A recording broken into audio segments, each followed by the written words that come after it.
Le port du masque doit être généralisé à tous les professionnels, qui soient en contact ou pas avec les patients. C'est le seul moyen de respecter à la fois les mesures barrières, la distanciation, avec ce port du masque généralisé. Donc en pratique, le port généralisé du masque veut dire qu'il n'y a aucune exception, sauf quand on est seul dans une pièce, où là, bien entendu, il est possible de ne pas porter le masque, puisqu'il n'y a personne qui partage le même espace.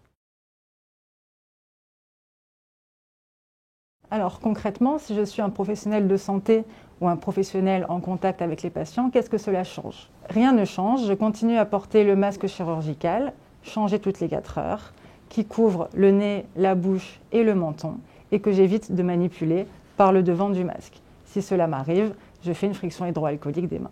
Je continue bien sûr à faire des frictions hydroalcooliques des mains régulières et à respecter les précautions standards et complémentaires, ainsi qu'à réaliser l'éducation des patients à l'ensemble des gestes barrières.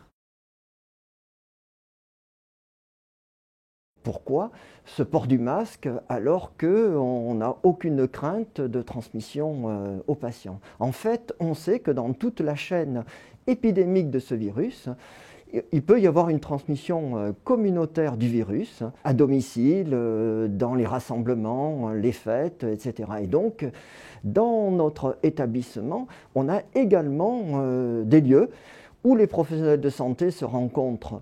C'est des lieux où il y a une prise de repas, des réunions, des échanges. Et là, on sait que la simple parole peut transmettre des aérosols si on n'est pas protégé par le port du masque. Pour les patients, s'ils sont en hospitalisation complète, ils doivent porter un masque systématiquement en présence d'un professionnel de santé ou d'un autre professionnel. Ils doivent également porter un masque lorsqu'ils sortent de leur chambre et éviter de multiplier les sorties. Pour les patients qui sont en hôpital de jour, ils doivent porter un masque en permanence et également réaliser une friction hydroalcoolique des mains avant d'entrer dans la pièce de l'hôpital de jour. Si les patients, qu'ils sont en hospitalisation complète ou en hôpital de jour, sont dans une pièce partagée, une chambre double, ils doivent éviter de partager des objets ou de toucher des surfaces communes. Ils doivent également respecter les règles de distanciation avec l'autre patient et en cas d'usage des sanitaires, réaliser une friction hydroalcoolique avant et après l'usage. C'est le port du masque par les visiteurs qui doivent le porter bien sûr systématiquement. Il est important de vérifier la qualité de ce port de masque chez les visiteurs et de proposer éventuellement un changement si c'était nécessaire.